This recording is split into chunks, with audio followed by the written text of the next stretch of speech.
My name is Toby. I'm the founder of a cafe called Einzigartig, which employs people with and without a disability.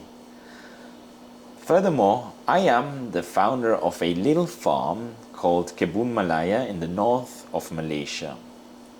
Now I'm going to take you on my journey how I became a specialist in all questions about Coffea liberica. But let's start at the beginning. As a coffee nerd, it's quite obvious that I'm concerned about the future of this social beverage. At a time where Coffea arabica plants are dying in South America, Coffea canephora robusta plants are drying out in India, I came across a Coffea species which I believe can shape the future of coffee. In the following video, I will introduce you to Coffea liberica, and I will show you why I believe that Coffea liberica will shape the future of coffee. I will show you the species-specific challenges that occurred on our researches, and I will introduce you to all differences between other Coffea species. When we talk about Coffea liberica, we have to relearn what we know about coffee so far. That's why it's not coming as a surprise that I'm taking you to a coffee country which maybe doesn't appear on your coffee world map. I'm going to take you to Malaysia. Today, Malaysia has around 97% of the Liberica cultivation within its country, but Liberica is only 1%, 1 to 1.6% of the whole world coffee market. Even smaller is the number of those growers and producers who actually produce specialty coffee, like high quality coffee Liberica. One of them is Uncle Esham and Adam of House of Kendall, a farm in the south of Malaysia in Johor. We are here at the farm of House of Kendall in Malaysia, where the ancestors of Uncle Esham began planting coffee in the 1900s. However, not too long after, Uncle Esham's grandparents decided to change their specialization to palm oil and rubber trees. After retiring, Uncle Esham took it upon himself to go back to their roots and began replanting coffee into the land. The road to returning things back to his ancestors' vision will be a long one as, unfortunately, you can still see evidence of several palm oil trees still growing around the compound. Uncle Esham practices mixed cultivation, as besides coffee, he also grows coconut trees, durian trees, jackfruit trees, and many other plants to create a more natural ecosystem for the coffee beans to thrive and gain its nutrients from. Producers of Coffea liberica in Malaysia almost always buy their seedlings from the Department of Agriculture. A Liberica seedling costs producers approximately 6 to 15 ringgit, which is between 60 cents and 3 euros. But in the future, we at Kebun Malaya will have the first official seedling nursery licensed by the Department of Agriculture. And because we have affiliations with Taylor University, our future farm in Perak will also be an official government-supported research farm. In order to continue to get the most out of the Liberica plant, we are already doing research at Uncle Esham's farm. All producers of coffee, including us, want to work towards the future of coffee, which is why continuous experiments are being conducted to learn the potential of a coffee plant. Uncle Esham himself has made many attempts in grafting coffee. Grafting, meaning refining the coffee plant by placing one Coffea species onto the roots of a different Coffea species. Choose one tree that is very very productive, good berries. You graft it up, plug it here, and you see the fruits difference.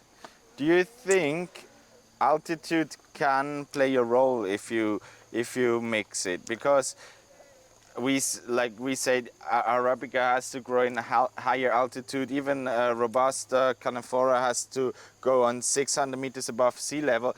Now, do you think if like, okay, we saw geisha is growing here, but will it also, like, will it affect now if it uses the Liberica roots? Will it affect? Will they have less illnesses? And second, will it affect in the taste? That's what we are hoping. Okay, it's a combination of the theoretically. Okay, theoretically, a hypothesis. Okay, it's getting all the nutrients. All right, using the Liberica roots, so it survives in lowland. It doesn't need a high altitude, and using the Liberica Arabica or the geisha clone to produce flavorable, the reason is geisha has got a name, right? So imagine, I'll start selling to the world, say, hey, we have Liberica geisha. Automatic, I can find good buyers, okay? That's the only reason, okay? We do not know about flavors, I do not know yet, because it's work in progress. Yeah, I mean, like, if you think about it, the root goes way deeper. And I think, like Dr. Stefan Schwarz once said, like 70% of what is transported through the root system isn't water, but it is actually minerals and other nutrients. Now imagine they go so deep, and he talked about the different layers, and there's different nutrients in this soil and different minerals. I believe it has to then taste different. It just like a jackfruit also goes about 20 meters deep, the root. So if the jackfruit and the Liberica goes both, the minerals is the same. Yeah, the mineral is the same, and that's why I think you taste jackfruit in the Liberica, because not first they talk. You said they talk with each other, but also because they eat the same food. Strata, where the root strata is possible. That's my thesis. Yeah, your theory is as good as mine. Okay. So we are here to prove something. It's experimentation, and experiment takes time. Okay. Caffeine is basically the repellent of a coffee plant. Like, it's basically their toxic. It's toxic. Their antibody. So the thing is, Liberica does the same. Actually, Liberica doesn't have that much caffeine, but the root system produces a scent, a perfume that actually also gets rid of the nematodes. This is actually really, really interesting. So now in India, I think India is the country with the most Canephora robusta plants. Now they had 1.5 years no rain. They had it a little bit too dry. I also assume, yesterday you said Liberica is the future. I also assume if you would take now the root system of the Liberica and put the Canephora, it would also work. Furthermore, it wouldn't have that problem in India or whatnot for water, because else everything is perfect in India to grow coffee. Just the water is a problem. And I believe then also that the Robusta is a bit famous that it doesn't have quite fruity flavors, but I believe that it would actually then also get, because of the different nutrients that they get, suddenly you have these fruit tastes into it, in the flavors too. Yeah, the preference for non-fruitiness is a matter of choice, okay? There are people who like fruits. Traditionally, coffee has always been associated with something strong and something bitter, okay? So people judge new coffees with that in mind. So just like wine drinkers, okay? You go to San Sebastian, you drink, this is the kind of wine that you are familiar with. But if you go to another town in France, hey, it's different. So that's the way we look at coffee. It's the same as we do to wine. Yeah. Let's now turn to the differences between Coffea Liberica and Coffea Arabica, Canephora, or Robusta. One major difference is the size of the plant. A Coffea Liberica can grow up to 20 meters tall. Unlike most coffee plants, a Liberica's height can be matched by its depth. They have a taproot-like system, allowing them to reach into the deep layers of soil, and this gives them access to minerals and water that other coffee plants cannot reach. You can already see this root-like system in a small coffee seedling. So what I like, or what's so interesting to see, it's a straight root that now you saw the pot was actually too small. This should go actually straight down, but it was crushed by the pot upwards. It would go straight down into the ground, and it actually reaches the same deepness, or it's going as deep as it goes high. So if you can see here, like here is about the beginning of the stem, and if this is long, it is actually like literally the same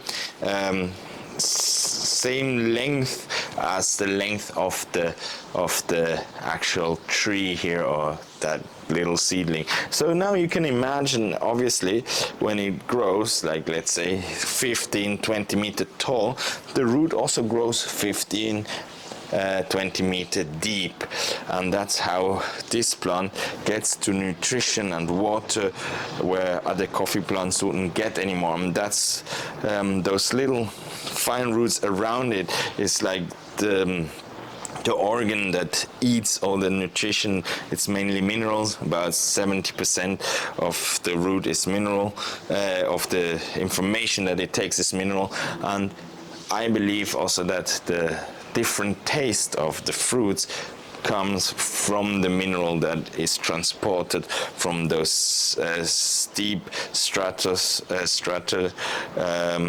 up to the fruit. And obviously other fruits in Malaysia have also deep roots, and that's why you might find also some similar taste in the coffee. What is striking about Uncle Esham's farm is the location, because Batu Pahat near Johor, where this Liberica farm is located, is exactly 1 kilometer from the sea, and only a few kilometers above the sea. This means that the Coffea Liberica can tolerate a much hotter tropical climate and is therefore equipped to withstand global warming. Its harvesting process also differs from the other coffee plants on the coffee belt. Liberica does not have a specific harvest season like other coffee species. It has a peak season after the rainy season, but in principle, it can be harvested throughout the year. This means through the year, a Liberica branch would have red, ripe cherries, green cherries, and flowers blooming. For this reason, labor costs for Coffea Liberica would be slightly higher, as it needs to be harvested continuously and by hand. Another unique distinction would be its sugar content. Coffea Liberica has the highest sugar content among coffee species. It has 20% more sugar than Coffea Arabica. This is evident in the way that it tastes. Its higher sugar content also brings a unique challenge in the time between the cherry ripening and the post-harvest process. For example, a Liberica cherry can quickly start to ferment if it is not dried immediately. Care must be taken to prevent uncontrolled fermentation, which would affect the taste. Another difference is the rediment, the ratio between the weight of the cherries and the green coffee. For 10 kilograms of cherries yields 1 kilogram of green beans. With Arabica coffee, you will need 4 kilograms of cherries to produce 1 kilogram of green beans. Therefore, significantly more cherries have to be harvested for Liberica in order to obtain the same amount of green coffee. What remains the same, like with other coffee species, is the post-harvest process. First, the cherries are washed in a basin, and the floaters are sorted out. Floaters are cherries that have been eaten from the inside by insects, resulting in hollow cherries that float on the water's surface. Something that requires more work in comparison to Arabica would be the sorting. Since the Liberica cherry is much larger and thicker, depulping is more challenging. Here, at House of Candle, the machines have been specially modified to improve depulping. The machine that sorts the beans by size also had to be specially adjusted. This is because Liberica beans are elongated compared to other coffee beans. At the end of our visit to House of Candle, we did a cupping session together.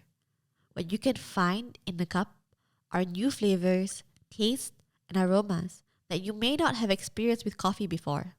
For example, aromas of exotic fruits from Southeast Asia, and sometimes notes of spices that we might not know. This luxurious coffee also has an intense sweetness, a subtle acidity, and a big body with a lot of character. If you want to be part on our journey how we build this inclusive farm in Malaysia and do research on Coffea Liberica, follow our social media. You find all information under this video. Thank you. Goodbye. Ta-ta. Ciao, ciao. Adieu.